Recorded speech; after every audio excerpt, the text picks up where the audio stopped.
The following podcast contains strong language and mature themes. Hello and welcome to the show. We're a pair of investigative podcasters on the trail of an unsolved death from 1984. This is episode 3, and if you haven't listened to the previous ones, this might not make any sense. Go back and listen to them first. Okay, my name is Marie Coulson, I'm working with Gemma Kingsley, and we're calling this investigation The Body in the Woods.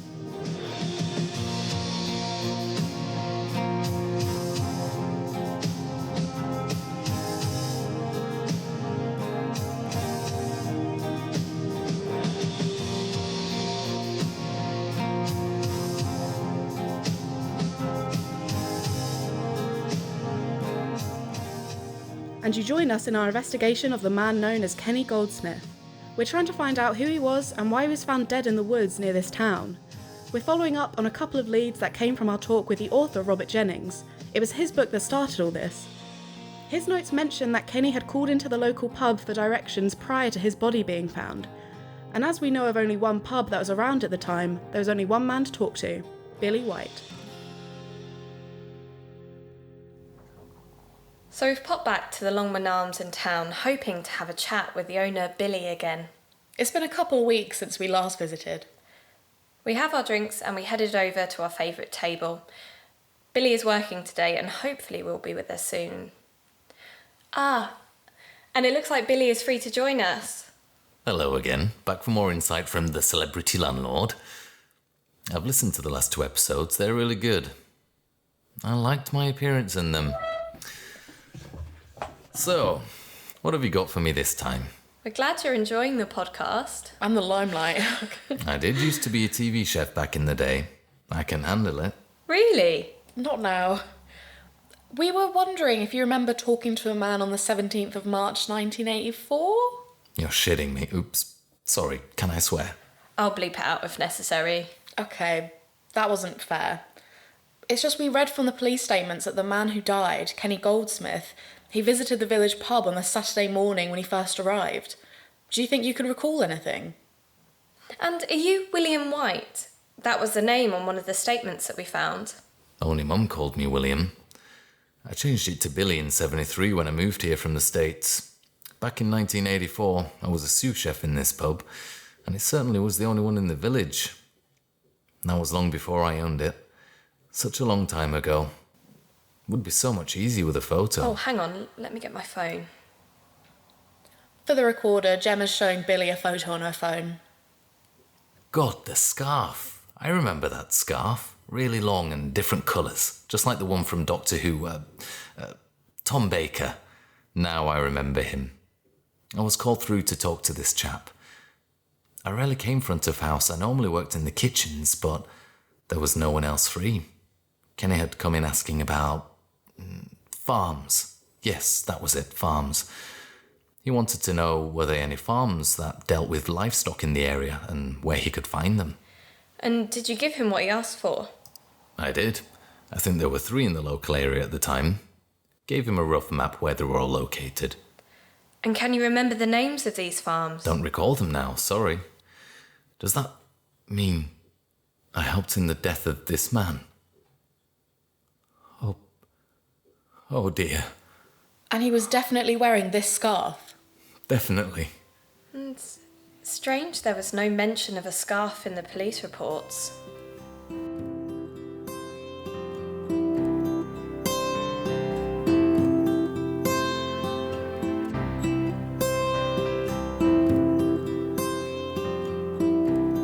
hope Billy will be alright. He'll be fine. We are now in Wootton Cemetery, the newer cemetery. There's an older one from when this was a village, which is no longer used. It's pretty much standard in shape, very functional, rectangular, grassed and surrounded by a white stone wall. Don't ask me what type of stone it is, but it's common around this town. I would say about a quarter of the ground has been filled. I'll look down the left side. Okay. It certainly looks like these are all new graves. These dates only go back 30 years, which ties in with what we were told. We're looking for the grave of Albert Chapman, aka the dog walker. We want to tie up all loose ends where possible and pay respects as well. Any joy, Marie? Nothing yet. You? Oh, I asked if you found anything. Gemma? You okay, Gem? yeah. I'm fine, I'm just taken by surprise. Why? What did... Oh. Is that your mum's? Yeah, You not been here since? no. Look, this is difficult for me. Can you talk about it? About what happened? She died 10 years ago on the 19th of June. It was a car accident. She was on her own, travelling from work as far as I remember, when she left the road and drove into a drainage channel. We were devastated. It took me a long time to get over losing her. I suffered in lots of ways. My university work suffered and I started seeing my dad less. You had less contact with him. Well, he started working away from home more. He's a long-distance lorry driver, so he's usually away, but he seemed to take longer. I guess it hit us all in different ways. I think that's why I didn't do very well in my degree, but I didn't care then. I just wanted to get finished. I didn't realise. And that's not the worst bit. Okay, go on. I heard the result of the inquest of the accident. It concluded that someone had seen her on the wrong side of the road, swerving and losing control. I read that report over and over, as you do, and it just didn't make sense. I think, not that I can prove it, that the guy who gave the statement caused the accident. I looked into trying to get another coroner's inquest, but I would have had to have foot the whole bill. That would be tens of thousands. The only other option would be to have new evidence for the police to reopen the case. Wow. Well, maybe we can use a podcast to investigate it or ask people if they saw anything. We can try, but I doubt if we'll find anything. Look, can we stop for a moment?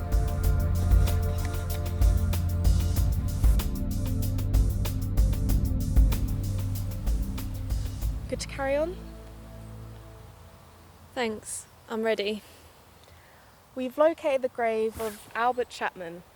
It's a simple headstone and says he died on 8th of September 2010, aged 82. Funny how you see these gravestones and you know nothing about their past.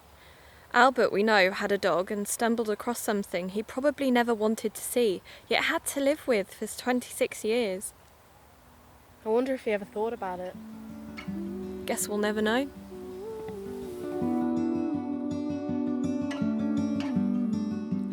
I've come to the public library, but today I'm on my own. Marie still has commitments and needs to work on her new video.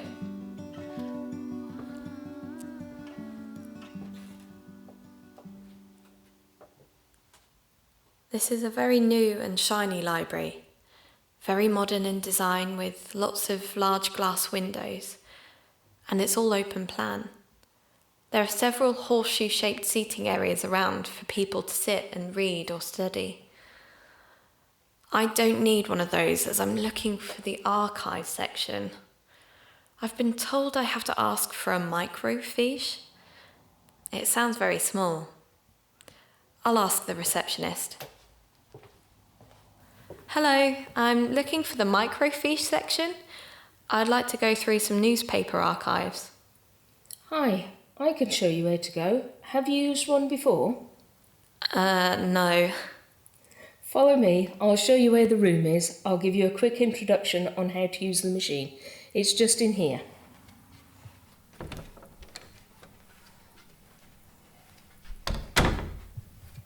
Here are all the newspapers prior to 2000.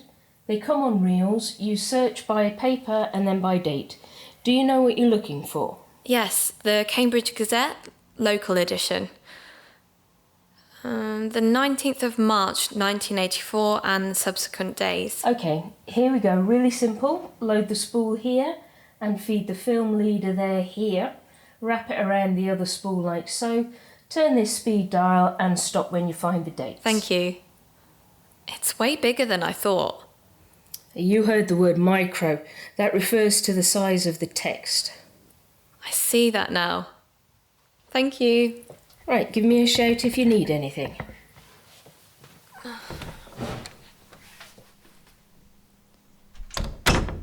So much material here. Good job I have a date. I think we have something here. Yes, here we go. Front page of the Cam Gazette, as it was called back then. Article titled Man's Body Found in Woods and marked exclusive by the author Scarlett Drayton. I'll just take a photo of the article. Scarlett has certainly led the charge with the sexual themes in the story. All speculative, I guess.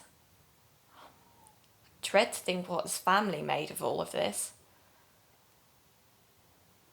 But it is funny how this broke on the day the body was found, but all the coroner's findings seemed to match the story in the paper. I would have thought it would be the other way round. This has me intrigued now. We definitely need to visit the local paper. I'll email the editor now and see if we can arrange a visit this week. I emailed the editor, who I assumed was Scarlett.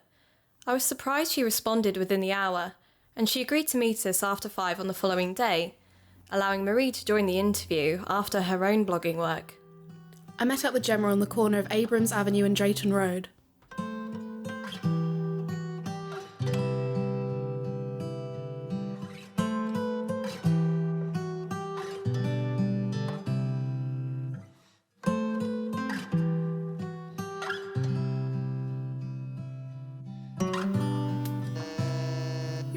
Since I started this, I've been in so many new places, half of which I'd never heard of.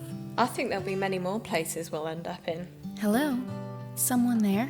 Hi, it's Gemma Kingsley. I messaged you yesterday for a meeting. Yes, Gemma. Come in. Just lift the countertop. There's some sanitizer on the side if you need it. Thank you. Seems to be a big office in here, but not many people. Newspapers have changed over the years, and the way we gather news has changed. Over time, the numbers required to run a paper dropped, and the size of tech got smaller. We only use a fraction of the floor space now. The rest is just archives. Right now, I've had to furlough half the staff. Don't get me started on that. They've had several months paid holiday while the rest of us rush around and do their work as well. We don't get any time off, and they moan when they have to return. Ungrateful. But tell me all about your project. Something to do with podcasts, right? Yes, we've started an investigative podcast to look at some of the historic unsolved deaths in this area. We have one, and it's led us to you. How many have you done? Sorry, I haven't had a chance to listen to any. We're recording our 3rd episode now. Are you okay if we record this as part of it? Record away. I know you've covered many cases, but the one we're looking at is your very first story. Oh, wow, that's a long time ago. What made you choose that one? It was the first local unsolved death we came across. It seemed interesting enough. How did you find anything about it? I didn't think there was much out there to follow up on. We read Robert Jennings' book. Oh. And then we spoke to him, and he gave us lots of information. Oh, that was the death of Kenny. Kenny Goldsmith. That certainly was my first one. Are you able to talk us through how you broke the story, especially as it went national? Well, I was in the office. I had only been an intern for a week, and I had been put in charge of the police scanner, listening out for anything interesting. Must point out we weren't supposed to do that, but it gave us an edge. We heard a message come over the scanner that something had been discovered over in the forest. I got the nod from the senior editor, grabbed my tape recorder, and headed out. I arrived at the local beauty spot, but there were police there, so I parked a little further down the road. I made my way through the trees and circled back to where the body was located. The trees were bare, since it was early in the year, and the barking of a dog carried through the quiet and gave me a direction to head towards through the forest. I was terrified, being my first time. I remember struggling to get the tape recorder started. I didn't set the record button, and I missed all the details at the location.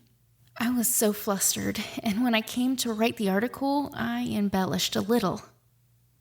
I didn't expect the story to be picked up by the Nationals. It went viral, 80s style. What I didn't expect was the police to file the report that mirrored what I made up. So Kenny wasn't strangled by the rope? I can't answer that, but there was a rope around his neck. I had seen several recent news reports of sex-related deaths or suicides. It seemed quite popular at the time, and I was inspired by this when I wrote the article. I was naive enough to think it would be ignored and just disappear. How wrong was I? It helped me get picked up and promoted, but I do feel sorry for his family. Do you have any other information as to why he was there from your investigations? No, we never found out about that. It took a while to identify who he was. It was the police who passed over his name to us. That's when it all exploded. If I can help in any way now, please let me know. I owe it to the family. We heard that Kenny was looking for farm locations. Do you have any idea why? As I said, this is all new material to me. I never got the chance to do any deep investigations. Everything got swept along in the surge that followed. The media storm stopped any proper reporting. When the big papers turned up, everyone closed their doors and windows and hid.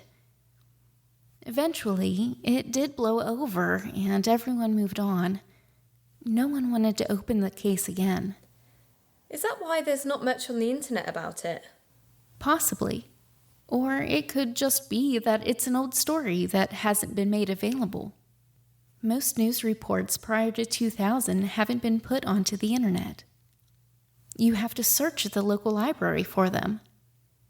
Although we do hold most of our old papers here. I found that out yesterday at the library. Look, thank you for talking to us.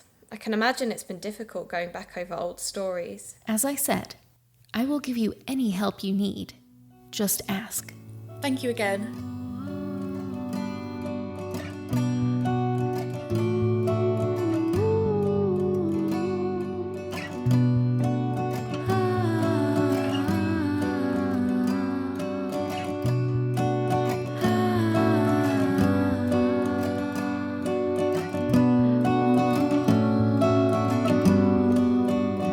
We left the newspaper office not knowing any more details, but somehow resolute in the knowledge that there was more to investigate, and it felt like we were on the right track. And then an unexpected event happened as we walked back through town. That was really positive. I hope we've just found an ally in Scarlett. I hope so too. Oh, There's a man in a suit standing in the middle of the footpath. He looks to be in his mid-30s, slight stubble. He's looking intently at us. should we run? I see your audio descriptions are getting better. Are you going to add suave and good looking as well? No. I haven't decided. You know about the podcast? #1 fan. Yes, I've listened to your podcast. It has caught the attention of 1 or 2 people outside of this town. I was going to say, you don't look local. I'm not from here. What are you doing here then? A good question. I'm here on behalf of someone else. I would like to get in touch with you, talk to you about your investigation, fill you in on some details. How can we trust you? You can't, but here is a card of the lady in question. It has her mobile on it. Why can't she just email? She doesn't want to. Please call her. It's in your best interests. Well, that was very odd. Are we going to call this mystery woman? There's an awful lot that we don't know about this case, and she might be someone who can help us to join the dots. What's it say on the card? Just says Felicity and gives a mobile number. Nothing on the other side. Back to the studio then, shall we? Good idea, Marie.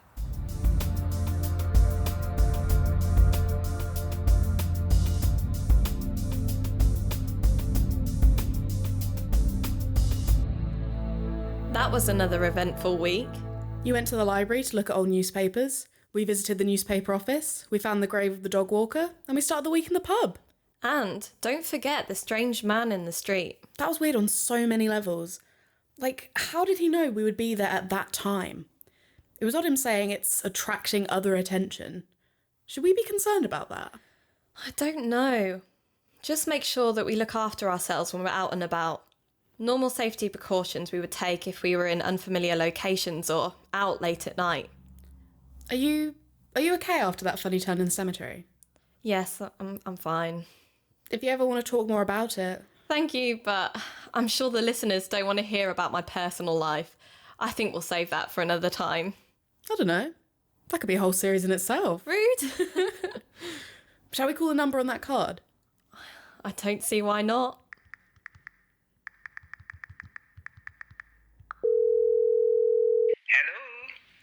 Hello, Felicity. This is Gemma and Marie. We were given your number to get in contact with you regarding the podcast. Of course you are. Hello, ladies. I'm assuming you're recording this call right now for entertainment purposes. We are, yes. If you're happy for us to continue. Just FYI, you'll need to lead with that if you interview people on the phone.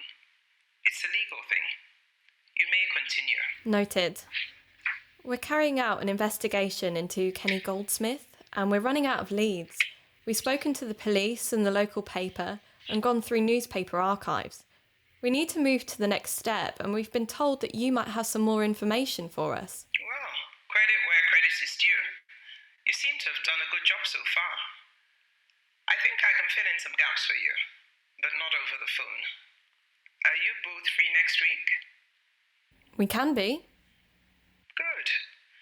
Come down to London on Tuesday and head for Seacole Building, 2 Marsham Street, Westminster, for about 10. Give me a ring when you're outside. Okay, thank you. She's gone. Road trip? Road trip. And on that note, we'll call it a day and find out who the mystery woman is in the next episode.